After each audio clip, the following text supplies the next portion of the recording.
Thank you for joining us. We have had a lot of requests to get some female athletes on here with some cool stories. So we've been kind of searching, and we figured we'd have you on. How this usually works is we usually ask you to kind of share your story, and then we kind of dive into certain topics or certain things that we share in common with your story. So if you want to start and kind of give us a little bit about you, and then just kind of where you are now and how you got there, that'd be great. Yeah, I'm Anika, and I basically have been playing soccer since I can remember. Um, I grew up playing very competitively in the youth national team systems. That's actually how I met Mal, and we were able to travel the world, and soccer was literally my whole life. I barely went to high school, didn't really have a ton of friends in high school. All my friends were soccer friends. So literally my every aspect of my life revolved around soccer. And then I tore my ACL my senior year of high school, and I didn't have soccer anymore. And it was super weird to the one thing that felt certain and sure wasn't there anymore. And it made me have to really look at myself and try and figure out who I was without soccer and who I wanted to be without soccer, because I didn't even realize I had a choice in that at the time.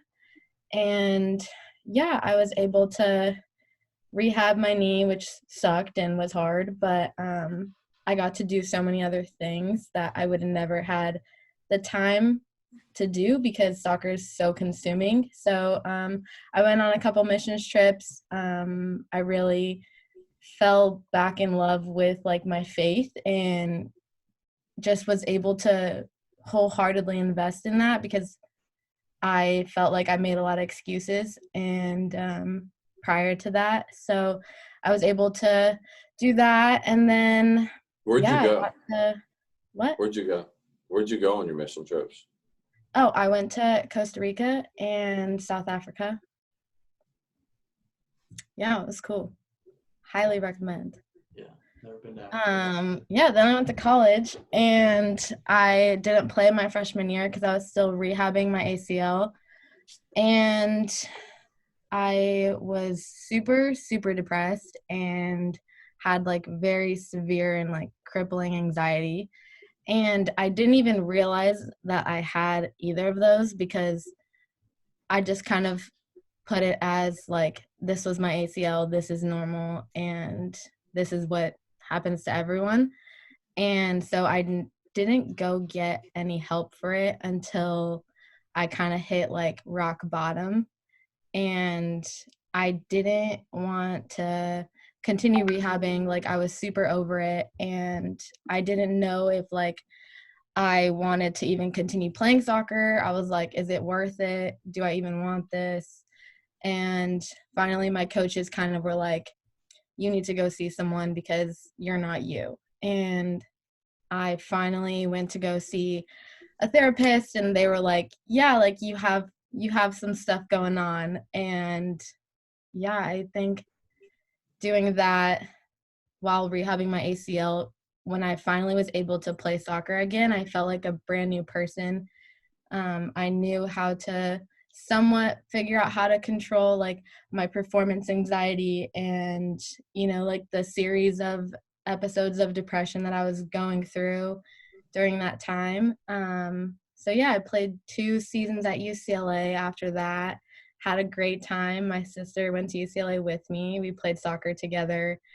Um, I mean, I loved those 2 years. There was a period there where I fell back into a really bad season of depression where I was playing soccer, some of the best soccer I've ever played in my life. And I wasn't enjoying it. I literally wanted to leave the practice field every time we went out. And my sister could tell something was wrong, but I think I did a very good job of masking it and not really letting anyone know that I wasn't okay because I didn't want to even acknowledge that. So I just kind of put it to the back and was like, I'll deal with that later, um, until it got so bad that I had to do it and I had to deal with it. And so I took a couple days to just like figure out how to move forward and like if I still wanted to play soccer or if, you know, if my depression was making me not love it or if I didn't actually love it anymore or if I didn't even want to play professionally because that was something I'd always dreamed of. But, you know, in that season, I didn't know if that was something I wanted anymore because of the feelings that I was having while I was super depressed. But yeah, I think I'm very grateful for my teammates and for the ones who like pointed me back to Jesus and back to who I was when I had torn my ACL and kind of just were like, this is who you are. And, you know, this is who you've always wanted to be. And just because you're feeling like this right now, it doesn't mean that that's who you are and that's not you. And it's just something you're going through and it's not going to define you or make you any less of who you are. And so that was a lot of coffee shop dates, a lot of crying with my teammates, a lot of on the phone with my friends. But eventually I was able to get through that season of my life, which was really hard. I honestly think that was harder than tearing my ACLs, just because it wasn't like a physical pain. It was so emotional and mental that I felt like it wasn't as valid as something that was physically wrong with me. And I think a lot of that was like shame that I had put on myself because I don't know, you grow up and it's like cry in the shower so no one can see you. Or if you're hurting, don't tell anyone because you're supposed to be strong and not weak. And any sign of emotion is weakness. I feel like that's something that I grew up learning. And yeah, so I think a lot of that was in my own head and I told myself that and I believed my own lies. But I'm very grateful for friends who validated my thoughts and who didn't make me feel bad for thinking them and who helped me sort through the ones that were beneficial and could help me move forward and were constructive, and then were able to figure out the ones that, you know, weren't helpful and I didn't need to keep in my head. But yeah, so then, you know, went into my real senior season at UCLA and I had told Amanda that I didn't want to take my 5th year. I was like, you know, I think I like who I am better when I'm not playing soccer, like when soccer isn't my whole life. And I basically was like, I think this is it. Like, I think I'm kind of done, a little bit burnt out, and I'm not really enjoying it anymore. And then she was a little bit surprised. And honestly, I was surprised with myself. But I think I was doing what I felt was right at the time. And I really wanted to pursue ministry. And that's where I felt like God was calling me. And so I was like, you know what? Like, if soccer isn't it, I'll be okay. And this is really what I want to go do. And then in October, like mid-season, I tore my ACL again. And that was hard because I didn't know if that was God telling me you're finished or if that was him saying you need to fall back in love with it and I'm going to take it away for a little bit. So I really like sat on it and just prayed a ton about it. And I just kept feeling like this wasn't how I wanted my soccer career to end. Like I didn't want to end with something that was traumatizing and like kind of painful. And I wanted to end soccer like loving it and enjoying it and kind of on my own terms. So I decided to rehab it again, which sucked again. Was it the same? But I felt like ACL? this time was different because I knew what to expect. And also, like, I had my sister there and I had my team there.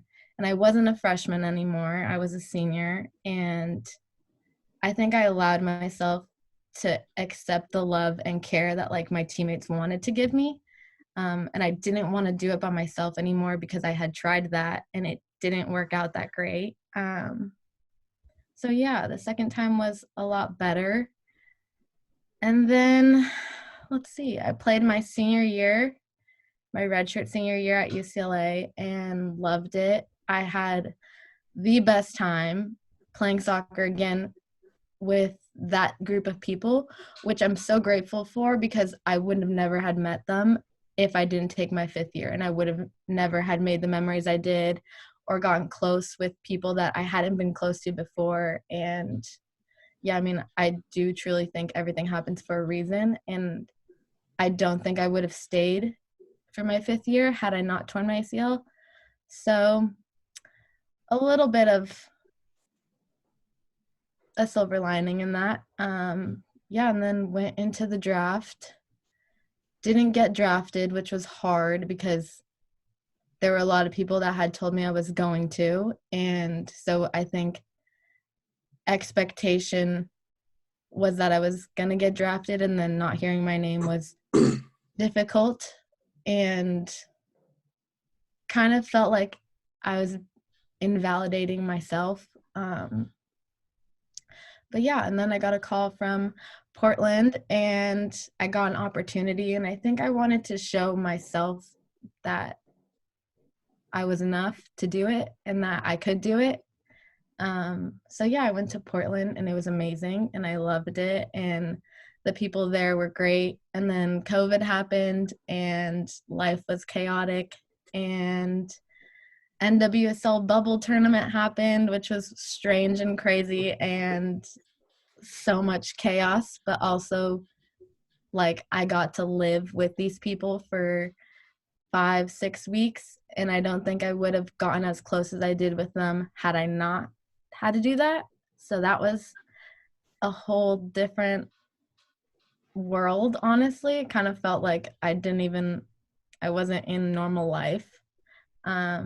Yeah, and then I got a call from my agent telling me that I had received an offer from a team in Holland to go play there. And I was like, Holland, I have never lived further than 17 miles from my home. Like literally I could drive home from UCLA in 30 minutes and go be with my family. And now I can't go home at all because of COVID. And my family can't come here, which kind of sucks a little bit, but I think it's forcing me to grow in a different way that I honestly wouldn't have done if I didn't have this opportunity. And yeah, I have a bucket list of things I want to do as a soccer player and places I want to play, and playing in the Champions League is one of them, and this team gets to play in the Champions League this year. So to do that in my rookie season is something that, had I known in January when I didn't hear my name called, I would have been grateful that I didn't hear my name called. You know, like there are things where I feel like life sets it up and God sets it up so perfectly. And like the story that he's written for me has been so amazing. And as much as there were moments that hurt and were super painful, I'm like so grateful for them because it brought me here, and I'm sitting here in Holland, like getting to play for a team that plays in the Champions League, and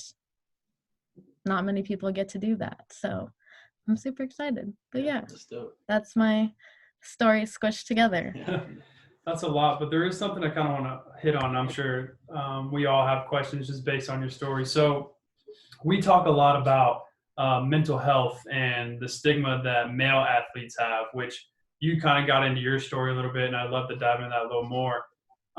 Growing up being a female soccer player, and just kind of, you talked about the toughness that is, required of you, and to kind of hide your emotions and to mask it. As you got older, what is there necessarily, the same type of stigma that, hey, if you're going to reach out to get help from a mental level, that it's looked at as a form of weakness? Because I know for a long time for male athletes, for us to do that, it was looked at kind of you're just not being tough or you're being soft. What was that kind of like for you as you dived into that section of your life? Yeah, I think UCLA in particular has created an environment, especially in the women's side, where I didn't feel the shame that I had attached to it growing up. There were a handful of players on the team at the time that were seeing a therapist regularly. And so when my coaches came up to me and kind of talked to me about it, they were like, maybe go get dinner with, some of your teammates who had been there and who are still there, and just see what they think and just hear about their experience. And so when I had done that, I think I realized more that like it was normal at UCLA and that people were excited about it. And like when I went to dinner with one of my teammates, all she had to say were great things, which were things I never heard growing up. And I think a lot of that is just lack of information, and also people not feeling like they're able to talk about it.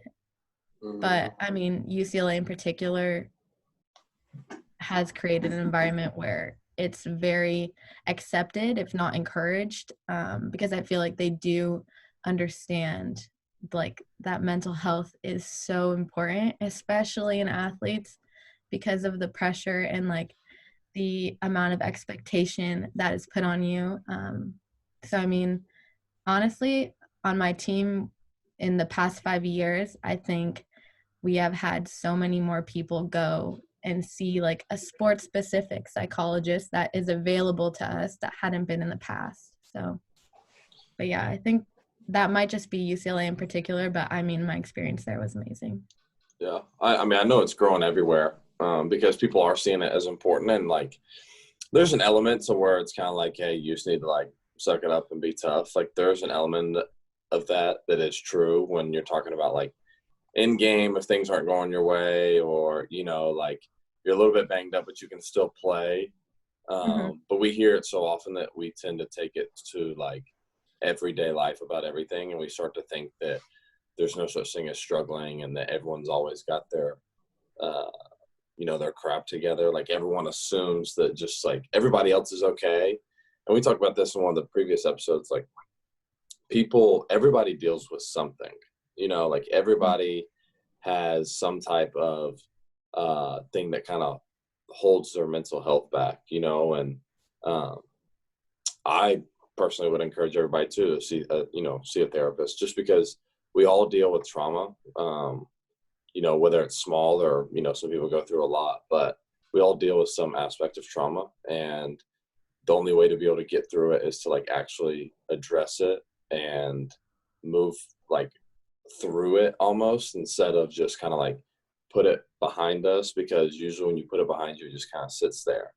And then it keeps sitting there, and then it starts growing and growing. And then one day it's just going to kind of explode, because you didn't address it when you should have.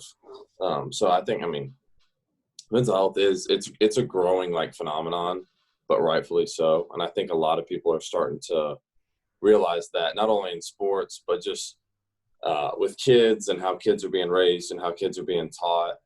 And then it's not just like this complete overhaul flip, but it's just more of an awareness and being able to kind of decipher between the two, of what is actually something that is going to, like, kind of hold somebody back versus something that's really, nothing at all. So, it's definitely a topic that has basically generated a lot more awareness, over the last few years. Another thing that she talked about, and Dansby, I don't know if I've ever even asked you about this. I don't know if anybody's had to ask you about this kind of in, like, personal, just regular talk. She talked about, like, a part of her mental health goal was to kind of handle her performance and to handle playing in front of certain people. What was that like for you, I guess, going into the MLB? Because, you start playing for more people when you get to the Vanderbilt, and then obviously you have the College World Series. But what, I guess, not necessarily struggles, but what process did you go through, or was there a process of having to learn how to play in front of large crowds?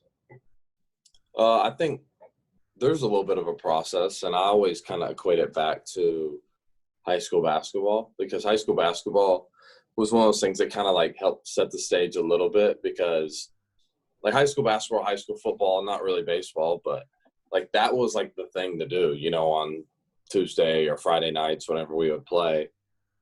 And especially being the only white kid on the team, like it was very easy to pick me out, you know? And so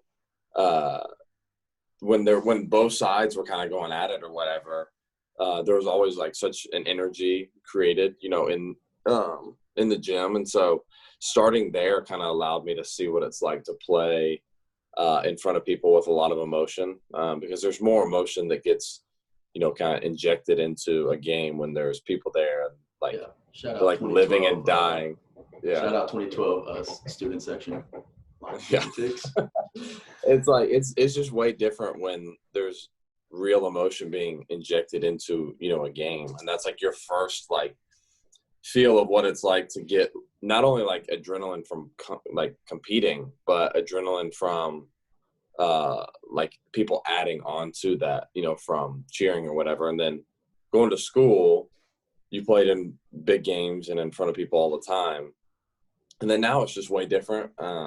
Like being a professional, it's really like just that, like you're being a professional. So not that you don't recognize fans, because obviously like right now it's weird not having fans, but you have to deal with way many more distractions during performance than you would at any other point, because now not only do people like want to talk trash, like people want to try and like have conversations, like people, there's like a weird like etiquette, like people not everybody understands like the perfect etiquette like at a game, you know, and like it's just way the perspective is way different from somebody that's like actually competing versus someone that's watching. And I think we all fall victim to it, because like, you know, when I go to a Falcons game I get just as pissed and stuff, but emotional. Yeah, exactly. And so it's important, I guess, to understand how to really, really, really hone in on like yourself. I think that's the biggest thing that I've learned. Like the more you can kind of put emphasis on controlling yourself and the game, and just like really focusing on the game, then all the other stuff kind of just becomes white noise. But it's easy to get caught up in like, oh man, like all these people, and you start getting distracted because cell phones and lights and this and that, you know, and instead of actually the task at hand. I think that's like, really the biggest thing. Like also with the crowd, but like when Dansby came back to Atlanta, like just I was driving home from college or something, like he was on a billboard on 75, like on some buses. Like what is like your mental process for like, how do you even like process that kind of stuff, like seeing it every day, or like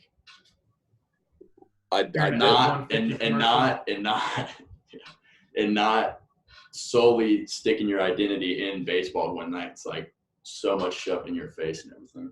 Well, I didn't do a good job of addressing it in the beginning, and honestly, like I think part of my issue in the beginning was like and y'all know me, like I had never cared for any of that stuff at all, and then I kind of like lost my innocence in a way of like I was kind of like expecting that, like, well, yeah, dude, of course, like I'm the hometown kid, and you know I played really good, I was drafted this, like of course I, you know, like that's to be expected, like of course I should have that, and kind of like it was annoying, but at the same time like I was like secretly like embracing it, you know, and that really kind of like led to a little bit of an early demise, because I was so focused on like I thought I was one thing, where in reality like I wasn't very self-aware basically, because I thought I was one thing but I was really another, and that kind of led me to like have to research for who I really was, because when baseball wasn't going well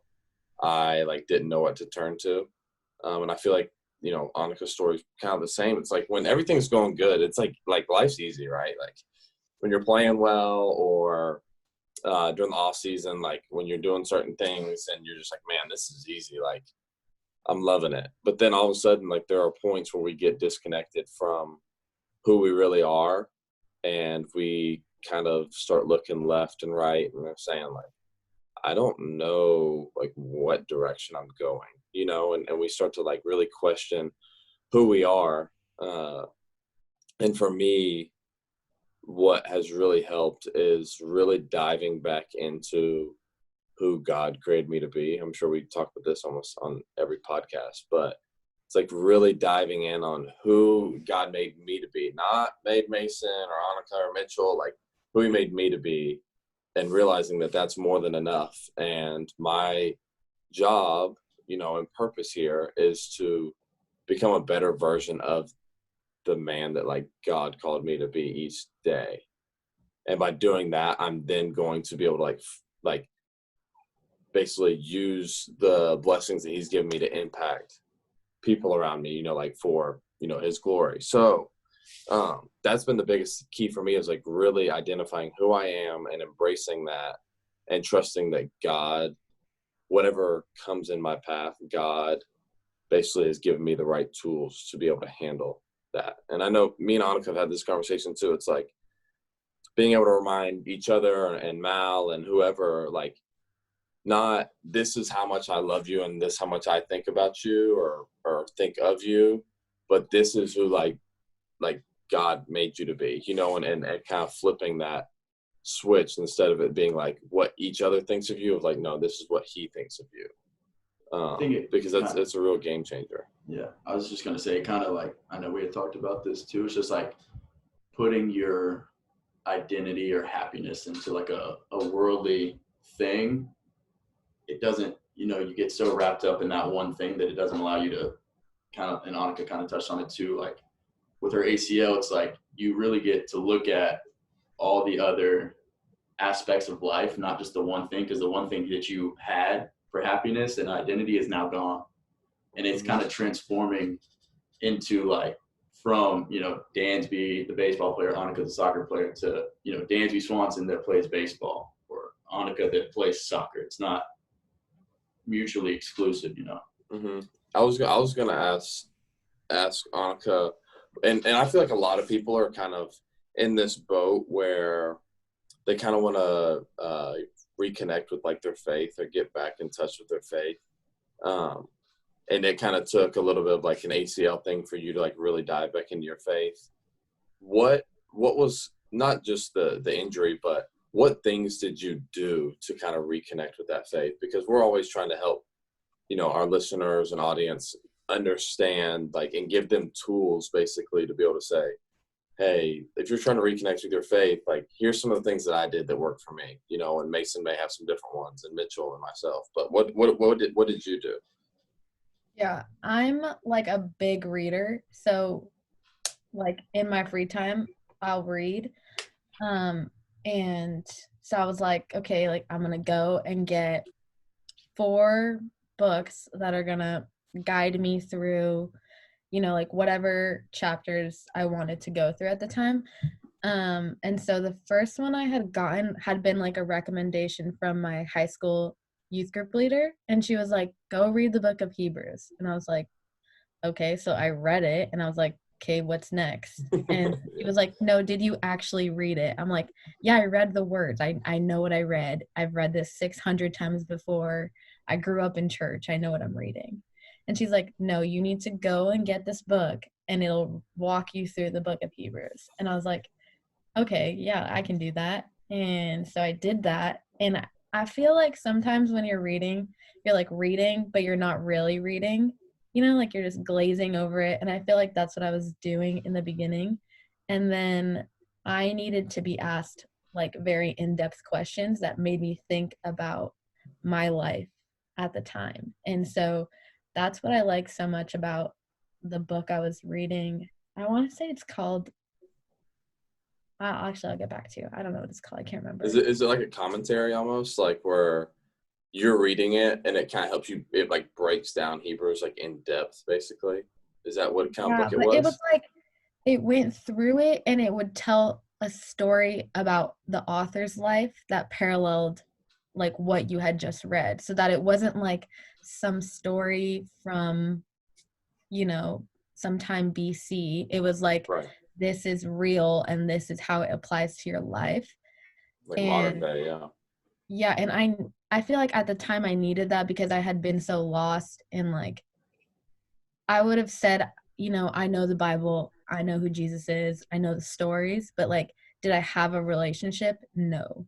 And I think going through that year, I needed to like read and be asked questions and like have to like really think about it. And I journaled a ton, which I had never done before. And I feel like putting my thoughts on paper or like on my computer, where I could look back a year later and be like, oh my gosh, like this is how like God's points connected.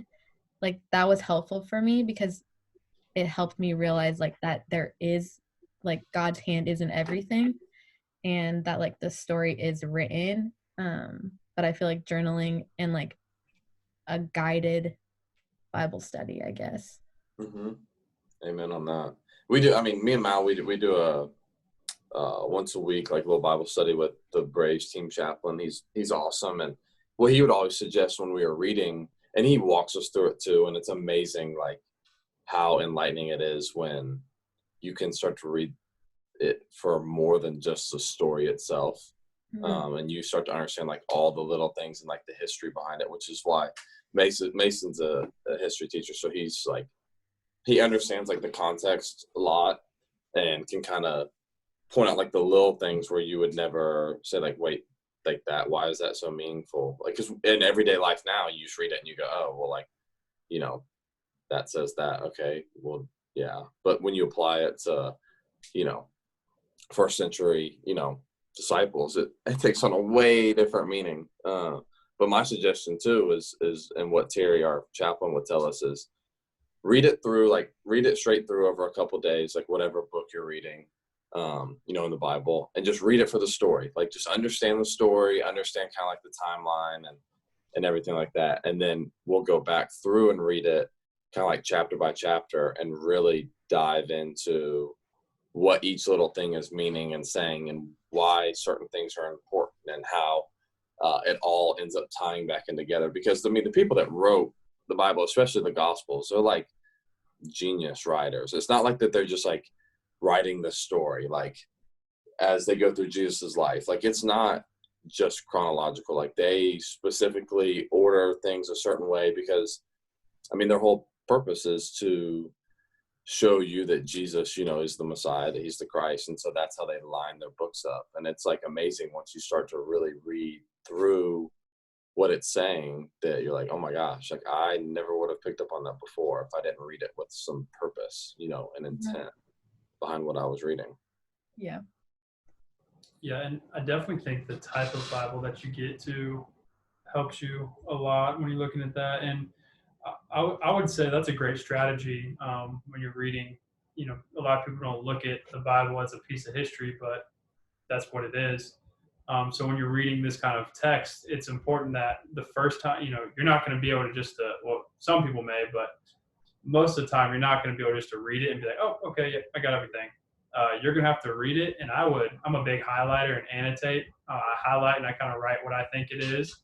And then, reread it again. And then, like you said, you got to look at these underlying meanings and the context. But the people who wrote the different books of the Bible, you're right, they are incredible, and it is for that purpose. But what was I going to say? I don't know. Dang, I had a question and it just went out of my brain. Do you want to think while I say something real quick? Yeah, go ahead. Well, yeah, and I think most people kind of get scared by the Bible a little bit because they don't want to read it and not understand it, And so that's why, like, it's important to kind of get someone that can walk you through it because, at least for me, like having someone that can, like, I'm a big like community kind of like connection. So when somebody can walk me through it, then I feel like I like really start to understand and pick up on things better. But don't be afraid to like reach out to somebody to help you read through it or to get a book or a commentary or something that's going to help you understand it. I'd say it's just like anything, right? Like I'm not just going to open a chemistry book and start reading it and know what's going on. Like there's obviously levels to it and more depth than, and I've been in church my whole life and I still don't, know what's going on. So having like a mentor or guide or something that is more knowledgeable. It's just trying to expand your knowledge and kind of grasp how big it is and like the levels to it and everything. Mm-hmm. My question was not Bible related. It's okay. It was a whole You're just a different, bad person, Mason. sorry. we can reroute. It was a whole different genre that I had. But my question was, there is starting to be, I would say, a larger push for women's recognition in sports and for exposure and equal pay and stuff like that. You've seen it in the WNBA with the justice movements and everything incorporated with that. From a soccer perspective, what have you seen kind of the change be, not only since all this stuff has started to kind of happen around the world, but just in general in your lifetime, the differences in how women are not only viewed in sports, but from a soccer perspective as well? Yeah, I mean, I think I'm pretty fortunate and lucky to have been playing soccer in the time that I am, just because I feel like the recognition and like the awareness of women's soccer is so much better than it was 30 years ago, and I can only imagine and like have hope for what it's going to be in the next 30 years. But yeah, I mean, my brother and I have this conversation all the time, same with my sister, but I mean, I've gotten to watch and like hear from Mal about what that's been like through the US women's national team, but also I feel like in college at the same level, we're kind of just like, I'll talk to the football guys and they'll be like, like you guys should just be grateful for what you have. And I'm like, hold up, like, excuse me? And I feel like that's kind of was like the mentality that everyone had prior to like this movement, was like, just be grateful for what we've given you. And like, you guys have enough to kind of live. And I mean, I think getting into the NWSL and like talking to some of the older girls, I realized how much has changed in the past 5 years.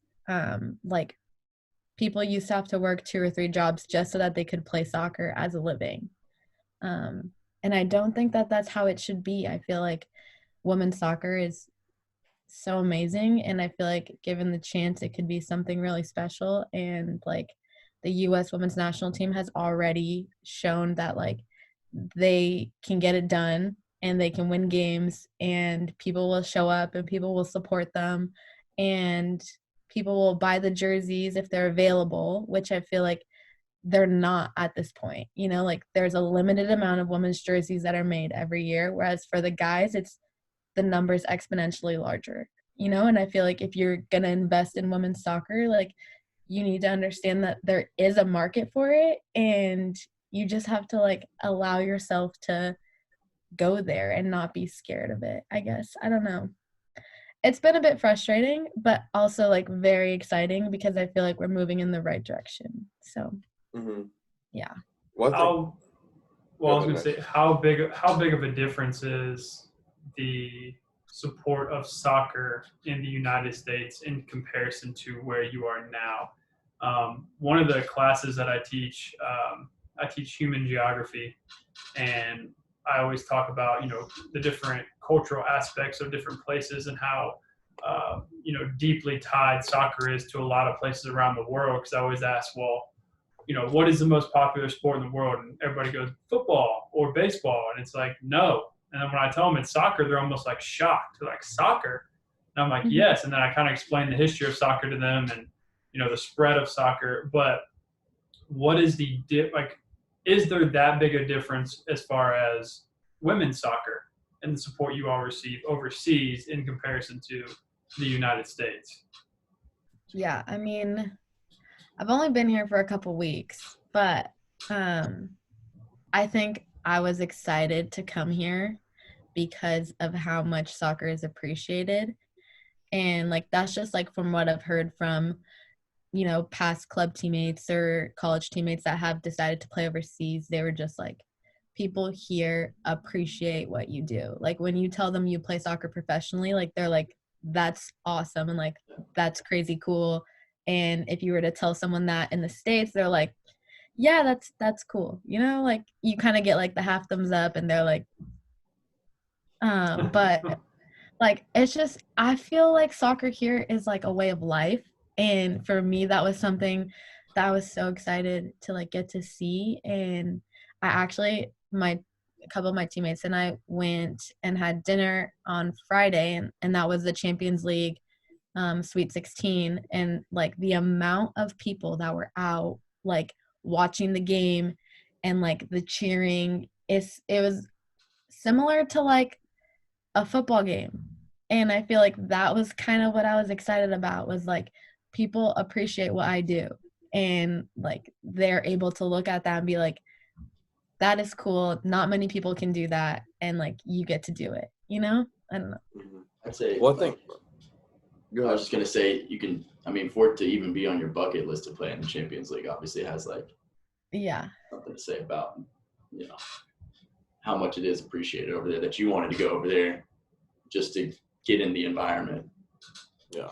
Well, I mean, it's just, it's what I boil it down to is it's just a big cultural difference in sport preference and almost like understanding, because, you know, just talking to Mal and like the more and more you see it, it's not that in America we don't have the ability to be great at soccer. It's just we are very far behind when it comes to coaching, and it's more of like a skill thing than anything else. Because I mean, there's kids that play in soccer every single day, all day, since they were 6, you know. So of course, by the time they're 21, they're like these like mega stars, because that is their way of life, and they have academies set up in you know, various parts around the world that all they do is dedicate time into teaching these kids life skills and basically developing them to be the next, you know, great player. And so the knowledge of the sport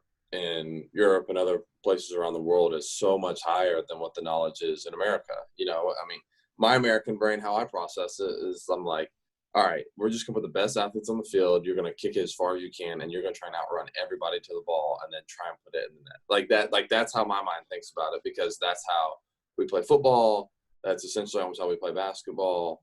And that's, I mean, that's kind of even how you play baseball now. It's like either strikeout or hit a home run. Like that's just kind of the way that we have gone in our sports world. But I would say like the same is true. Like in America, football is our moneymaker, right? And nobody can really like hold a candle to football players in America, because that's what we put our cultural emphasis on. And that's obviously where the money is. And so part of it's just, it's a big just cultural thing for me. And like you said, you can see the narrative starting to shift, because people are starting to realize like male athletes, like at the end of the day, when you're doing comparisons, like they're athletes, right? And if you're dominant in your field, whether it's, you know, Serena in tennis, or, you know, Sue Bird in basketball, or Diana Taurasi, or like whoever, if you're dominant in your field, like you're considered one of the GOATs, right? And so too often we try and make it like identity based, where it really is just about like accomplishments, like who dominated their time that they were playing.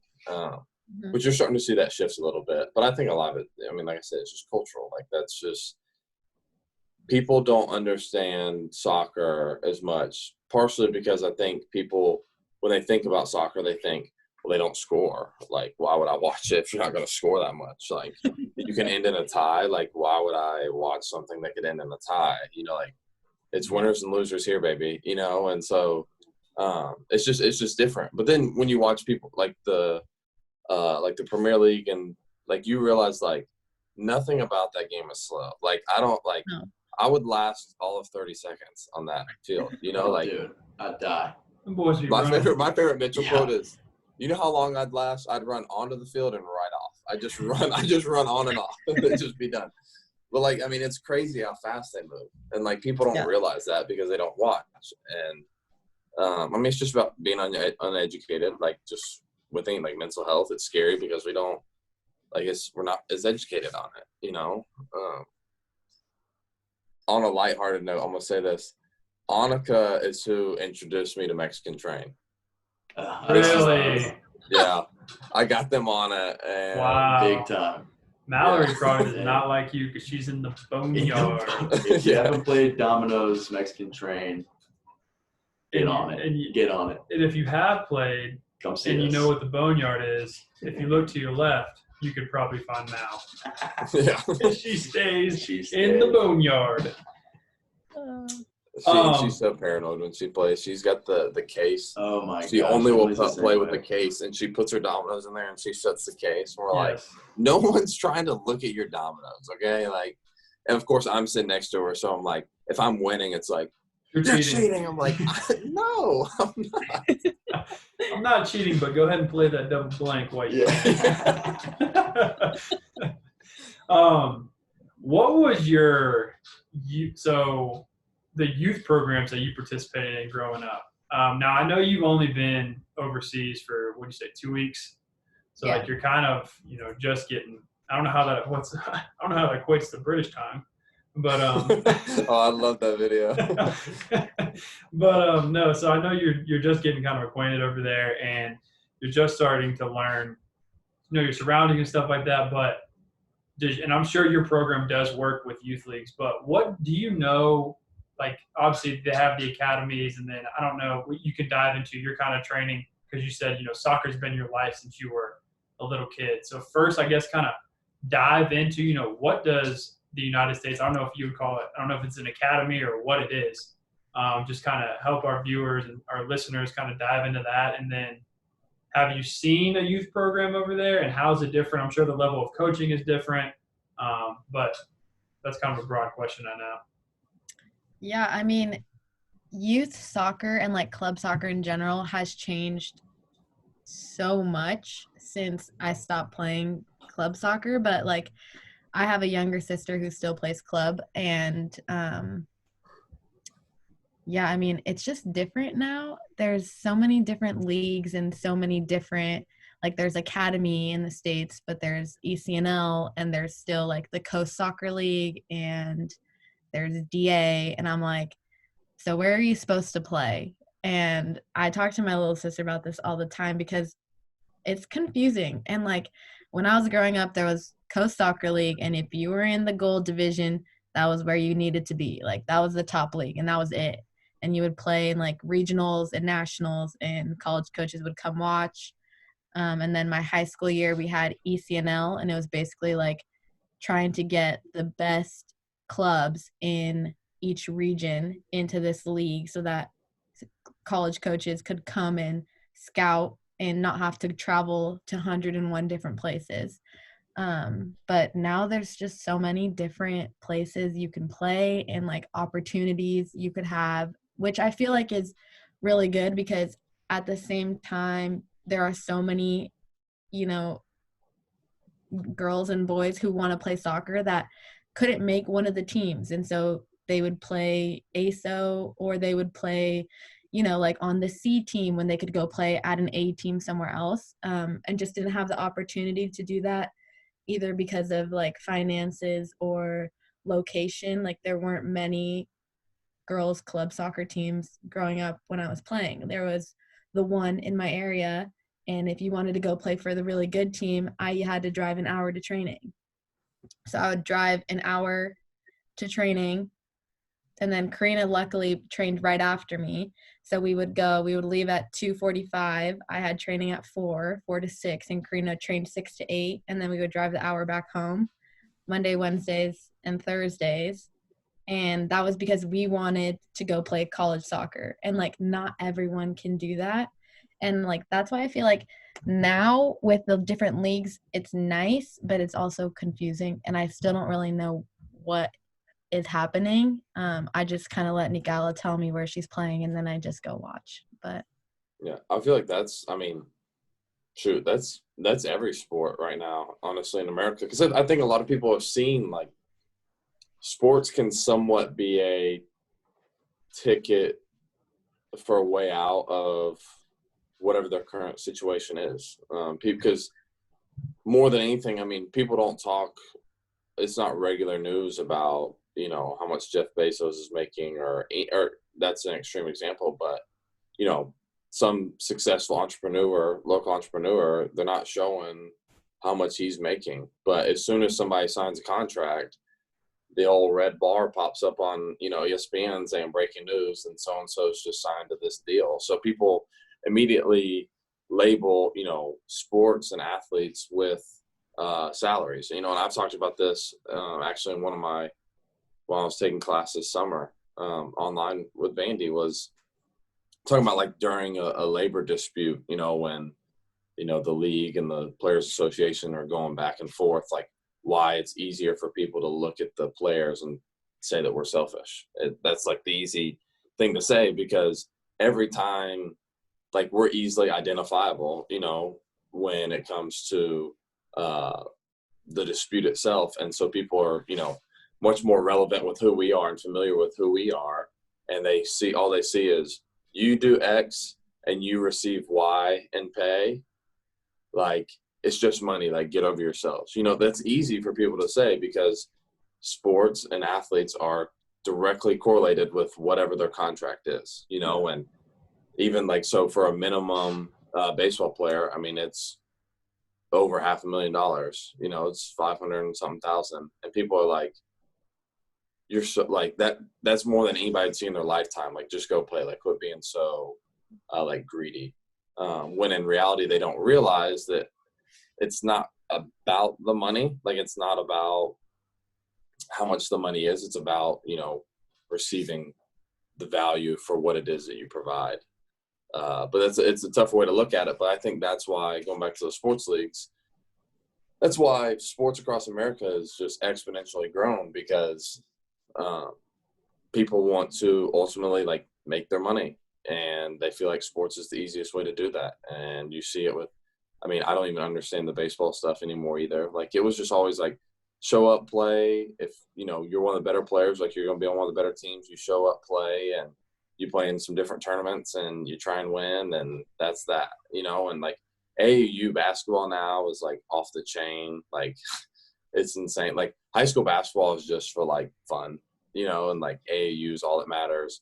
I feel like football is even getting that way a little bit, Mace. Like, with 7-on-7 stuff, like, you start to see, like, it's a little bit of a transformation, because it's not always about like, how productive are you on the field? It's like, well, you're a really good athlete. Like, we can find some use for you. You know, it's just different. It's a different world that we live in right now. That 7-on-7 life is a different beast. But I'll tell you this, it's a lot of college coaches don't really care for it. They may look at it and go, okay, you're an athlete, but I think football is one of those things where our head coach says it all the time. You know, it's a physical sport. It's the only sport in the world besides UFC or boxing where you can literally go and be as physical as you want to an extent. Not like Myles Garrett physical, but physical as you want to an extent, and that's going to be okay. And, you know, I don't know. I'm old school when it comes to that. I think football is a lot different when you get hit, and football is a lot different when you know, you have to take that hit. I mean, we one time had a guy come out, and I'm not going to say his name because he does listen to this podcast, but he he's a swimmer, and he ran a route across the middle and got smoked. And our head coach at the time, he goes, "Oh yeah, water doesn't hit back, does it?" And it's just, but I definitely think. But my other question, kind of stemming off this, is, you know, with the amount of kids playing, is it diminishing the quality of play? We talk about baseball. You know, I feel like when we were growing up, like Dansby said, there wasn't even really travel teams when you were younger. You played like an all-star team. Then I would say when we were 7, right? Probably. I'd say that 8 or 9. I think we were still all-stars. I mean, there was pretty much all-stars till we got to about like age 10, and then it turned into travel ball. But it was still like, it's like a title. Yeah, like you'd travel out of state like twice a summer. Like we would And it was play to like around. it was like Florida. Chattanooga. Yeah. Like, it wasn't Yeah, like and then you'd have like the one big like championship where like 9 million teams would show up Correct. down in Disney. Disney or whatever. Yeah. Yeah, So but I feel like now from a baseball perspective, or even basketball or any sport, probably soccer, with you mentioning all the leagues. If we have kids all the time that say, "Oh, well, I play on a travel baseball team," and that's like, they're paying $6,000 or whatever to play, and the reality is the quality of their play is poor, but yet they're on a travel team. So what ends up happening is you have these leagues that are watered down, so the quality of play in certain leagues go down. With the rise of women's soccer, do you think, number one, that has happened or is going to happen? Or I don't really know what that looks like for women's soccer. It's just kind of curious to me. Yeah, I mean, I feel like it probably has, because if you were the best in your club team and you knew you wanted to go to a good college, like a top 5 conference college, you would travel to go practice, because the best club teams were probably not near you, and all the best players would go play for them. And so then you're constantly playing against the best people, and you're like, just your league is getting better and better. Whereas like now I feel like you don't have to play for a big team to go to a big school, but you're also not playing against the best people unless you're in the youth national team systems. Then you're getting called into camps, and that's how you get better. But I feel like it's probably watered down a little bit, but I don't know. well, I think it's just more readily available. Yes, So that's like, true. Yeah. so like you're saying, so like if before you're traveling to an hour to go to training to play with the best players, now because it's so much more available that you don't have to drive an hour, and maybe it's only 20 minutes away, but the caliber of player on your team is now a B- versus an A. Plus, Yeah, it's just, to me, I'm not gonna say I don't see anything wrong with it, but I think the people that truly care about being the best and the ones that have a future, like they seek out those opportunities, and they're going to travel the hour to go play. And their parents are going to be right in line with that. And what I was going to say too is, I'm sorry for all the parents listening, but it's always the parents' fault. Like, why the kids, why? Because they see it as, oh, my kid, if he gets to be successful at this, I ain't gonna ever have to work again. Chasing your I'm own telling dreams. you, parents do that to kids instead of loving and appreciating them for who they are, and kind of like being realistic. Like Gary Vee talks about all the time. He's like, he'd love to have, what played football or something. And he's like, but it's not realistic. Like for me to, Right. trust me, I love basketball. I wish I could play in the NBA, but it's just not realistic. Like it's just not realistic. Realization in the 6th grade when I was going to go try for the basketball team. I was like, I'm 4'11" white kid. Yeah. Let me just wrestle in my own weight class. Yeah. Like, and that's what I'm like, people, the whole saying, like, you can do anything you set your mind to. Like, that's like a lie that I feel like we tell our like kids and stuff, because that's only partially true. Because like I said, if I'm like, all right, if I set my mind to go be the world's best marathon runner, like genetics say that I have no prayer. You know what I mean? So there's a limitation to that. But something that we always talk about, like, there is no limitation to me being the best version of myself. Like, there's no limitation to that. And I think that the more that we can kind of embrace that. Let me look up this quote. My therapist actually sent this to me the other day, because it's a quote from Jordan, and it says, "Never say never, because limits like fears are often just an illusion."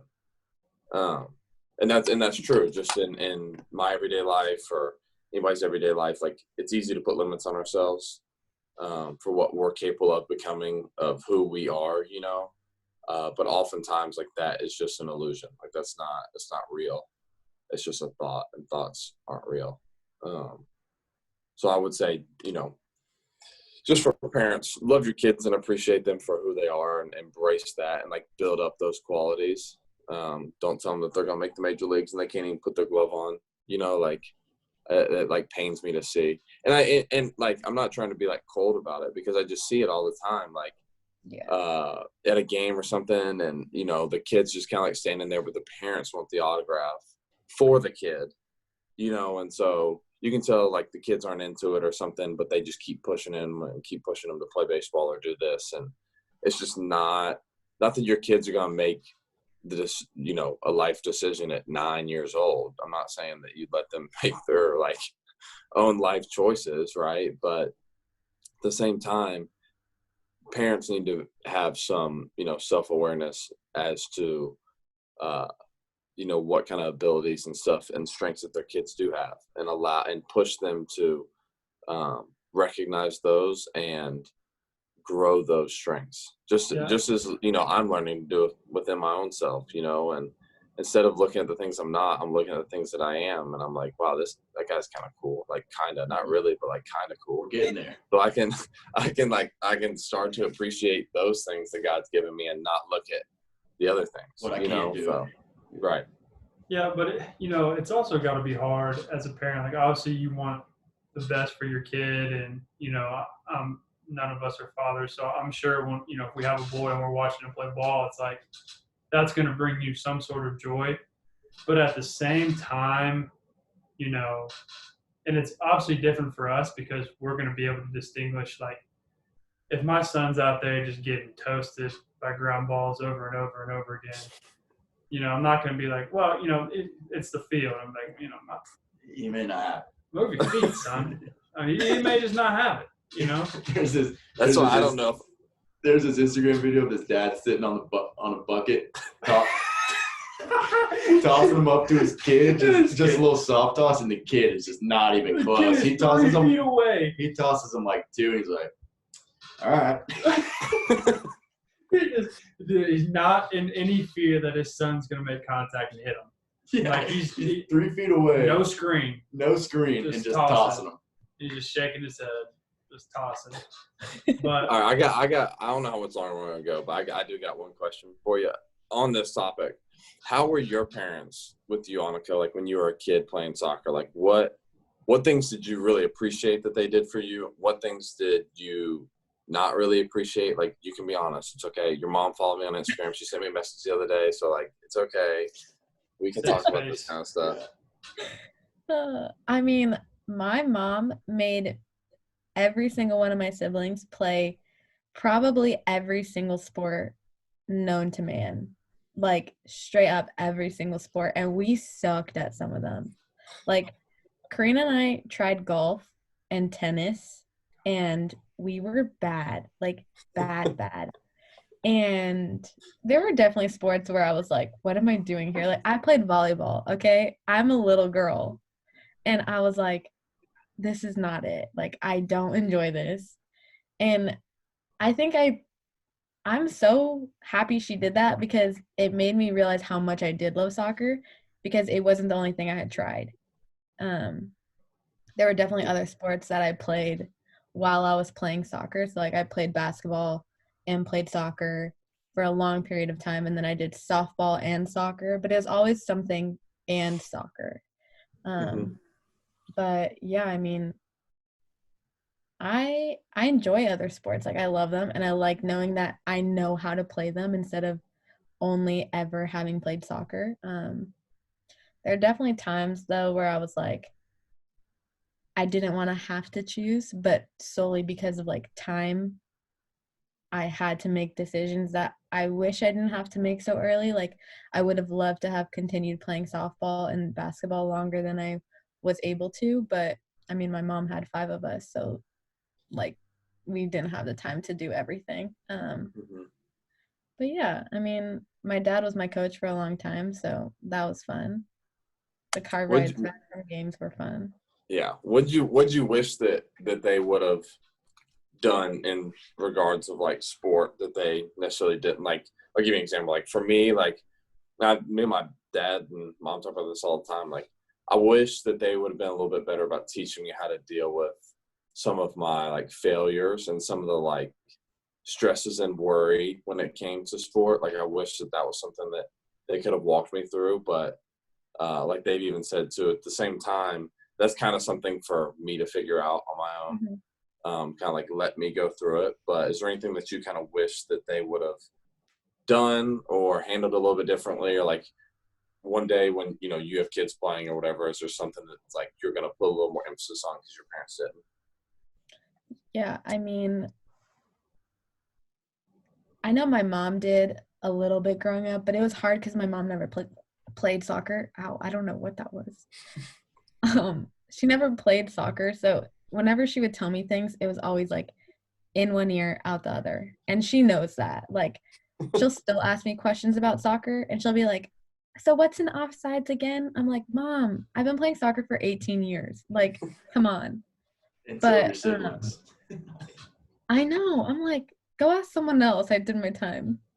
But like, I think the idea of perfection, like within myself, I held myself to a standard of perfection that is unobtainable. And I know in my own head that it's unobtainable.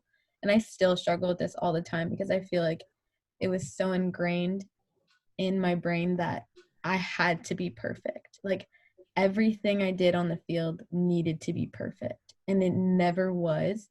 And I would sit on a mistake for hours. Like, we would leave and go home, and my mom would be like, oh my gosh, like, you played so well, blah, blah. I'm like, I missed that shot. Like, did you not see it? Like, that should have been a goal. And she's like, but you scored another one. I'm like, no, but that one is the one that's bugging me. Or like mistakes that I would make in a game where I just never gave myself enough grace or leeway to make mistakes or make errors. And I feel like that's a little bit of my personality mixed with my dad being the coach and like the expectation that I always had to show up and be perfect, or else parents would have conversations with my dad about why I was playing. Like, if I couldn't prove that I should be on the field, I didn't want people to think I was playing because my dad was the coach. So I feel like that was something where if I were to ever, if my kids decided they wanted to play soccer and I were to coach them, I would make sure that they knew it was okay to make mistakes and that they're expected. Like, I expect you to make mistakes because then you're not human. So somewhere, I'm about to tell you guys, this is a lighthearted story, but somewhere if my mom is listening to this, she's going to smile, because I think all of us are the same way of you had to be perfect. And I remember one game specifically, I went like 3 for 5 or something, and I'm heated in the car. And my mom was like, you did great. Like, what are you talking about? I'm like, Mom, like, I was 3 for 5. That means 2 of those times I did not get a hit. And she's like, you can't get a hit every time. Yeah. She's like laying into me. And I'm like, I'm terrible. Then she just turns around. We're on Gordon Combs. I'll never forget this. She pulls the car over, puts it in park. She turns around. She looks at me. She's like, you know what? You're right. You suck. You're the worst baseball player I have ever seen.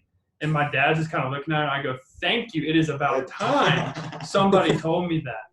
Because I think as a kid, you're just so competitive and like, no, I shouldn't get out every time. But like, it's a game. And I think we forget that. But it's just so funny that I have that vivid memory of my mom being like, you're right. You are the worst baseball player I've ever seen. And I was just like, thank you. Dude. That means a lot. Finally, someone gets me. Finally. It took you this long. You're like 6. Finally, someone understands me. It's about time, Mom. Coach wasn't throwing strikes today. Like, I'm a kid pitch or something.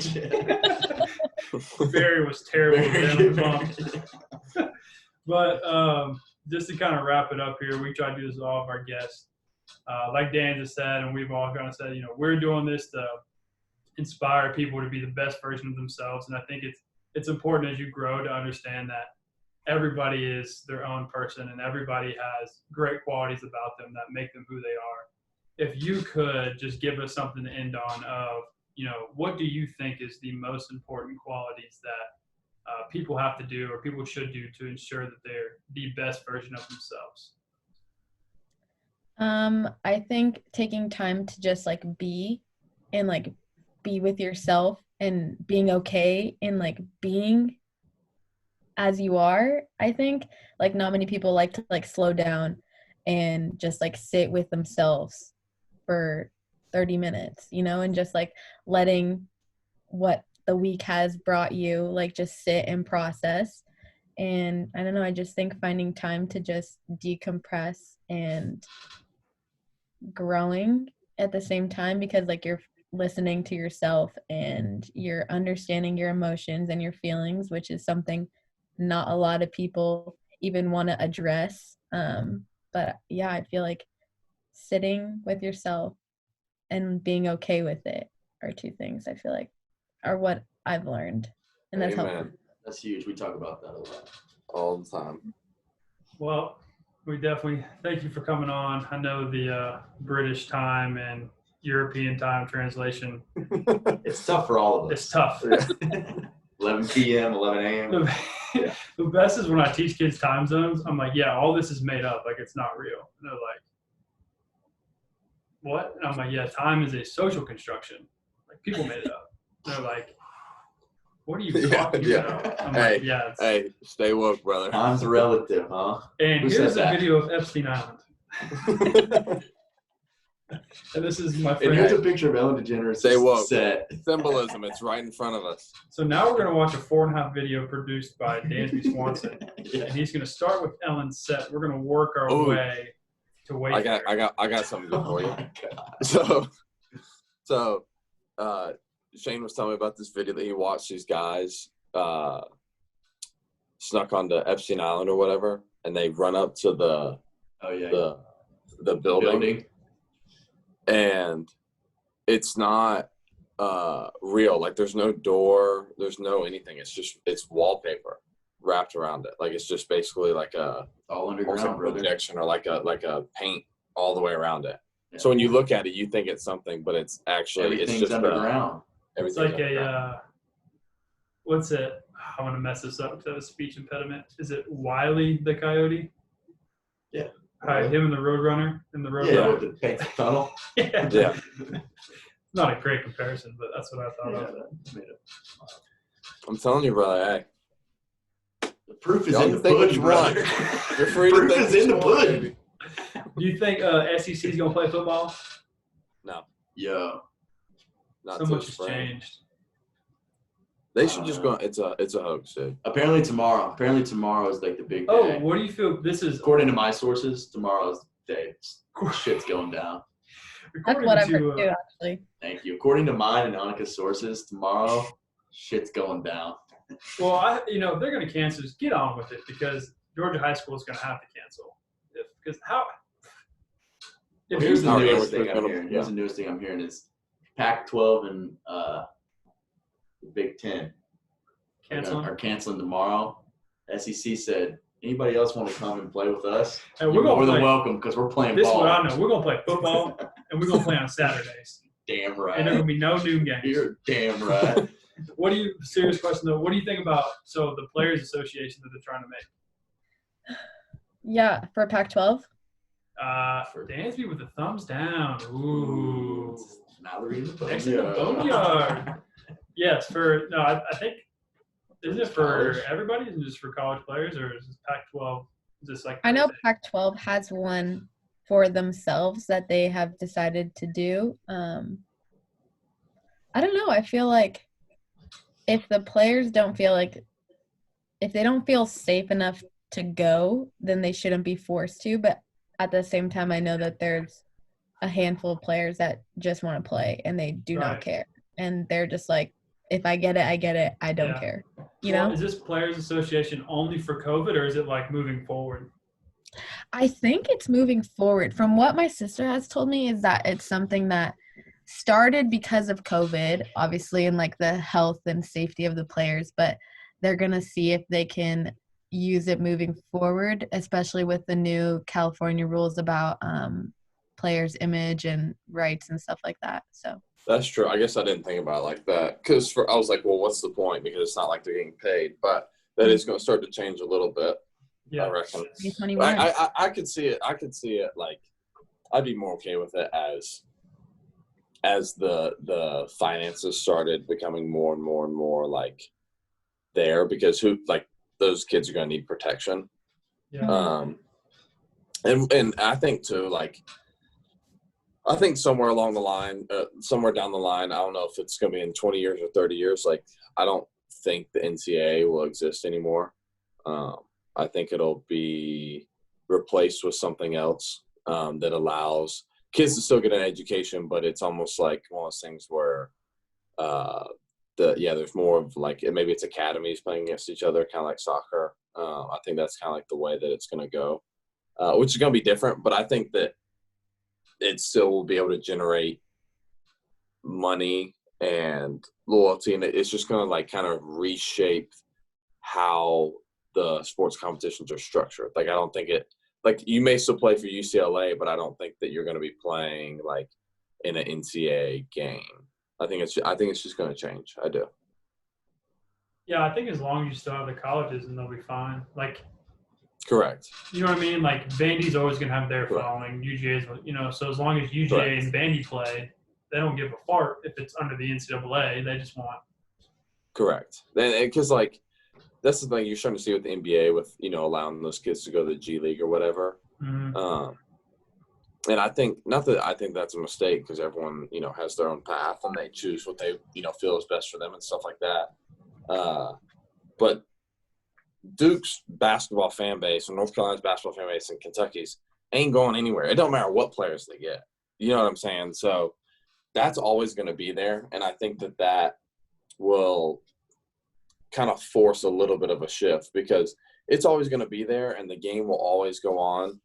But if the quality of play is somewhat diminishing because the best players in the world are going straight to, the NBA feeder teams, then it's just going to be a little bit of a different, and the hype's going to be a little bit different. And I think that it's going to be forced to evolve and change a little bit to provide some type of compensation. Now, and we've talked about this before, and I don't think college athletes should get paid a salary. Like, No. Oh, you're an athlete, you get paid this. I think that it really should just be, hey, Justin Fields, like, you want to make money off of your name because it's your name and you're top 2 quarterback in the country. Like, You should be able to. Yeah. Hear what if I Dabo sign an said about autograph, it? I should be able to get $10 for it, or whatever it is. Like, I see nothing wrong with that. And Dabo kind of, I guess it was almost like a salary type basis on like a yearly payment, but it's all bundled upon graduating or leaving. So it's like you get that money after your college, because there's so many college athletes that don't make it in the league. That's Like, true. they're college superstars and they don't make it in the league, so that at least that gives them a little. That's a good idea. Next I didn't day. think about it like that. Yeah. I didn't know that that's what it was, but that makes sense. It's kind of like put aside for them. Like, Yeah. when you turn 18, you get this money. It's like when you Kind graduate, of like a you get that retirement money. almost. Yeah. Exactly. That's a I good can see idea. just well, and that's going to allow them to, let's say they go play and get hurt or don't really, like, maybe play a year on practice squad or something. Yeah.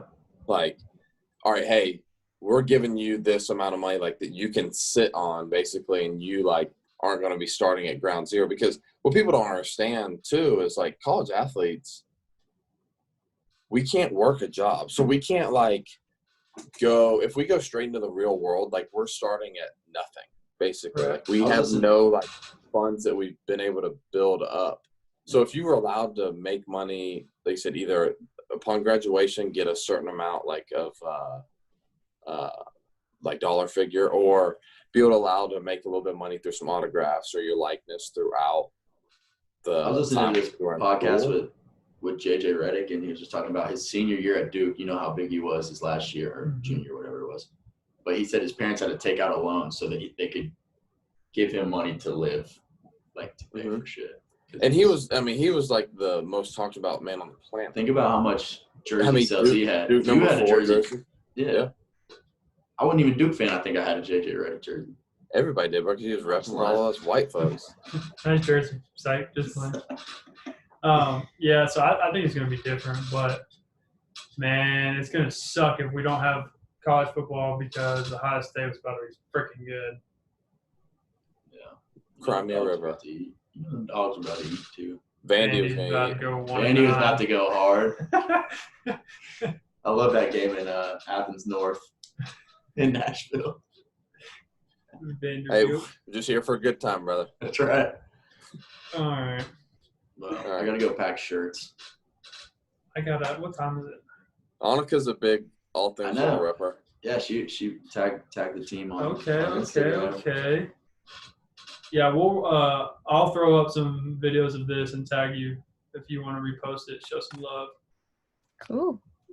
Yeah. Thanks Got for some doing other- it. Got some other stuff on the way too, so I'll send you Yeah. some stuff. International. Yeah. It's a different label. Different label. Label Which goes is- this way to this way. Dude, it's crazy. We got people in Canada paying like $30 $30 for shipping for shipping. on a hoodie. It's crazy. Hey, I'm like, you they got really what trying they to spread. want, so. They spreading some good energy for Like, real. this ticket order is $97. They got one hoodie. That's all. Damn, they must really Um, want some all good right, energy. if you can think, Anika, if you think of anybody else that would be good on here, Oh yeah. just let me know because Okay. we're down to have anybody and everybody, a wide spectrum of people. So Yeah. if there's anybody that you think of that would be good on here, then just let me know. Please let What us about know. Simone? Oh, that should be a good one. Who? I get Simone on here. Simone Charlie. She played soccer at Vandy. She plays professionally in Portland, and she was also a track star. She's like the GOAT for real. Like at Vandy, she's unbelievable. She's Yeah. came in third in long jump a couple times and NCAA track championships and stuff. And yeah, she's a Long good jump, person. no hope. That is a good one. I'm gonna write that down so I can remember that one. Simone Charlie. Great. Yeah, that'd be good. All right. Well, thanks, Anika. We appreciate it. Yeah, of Yeah, course. thanks, anytime. Steve. Preach. Good luck All right. in Dutchland. Thanks. Enjoy it.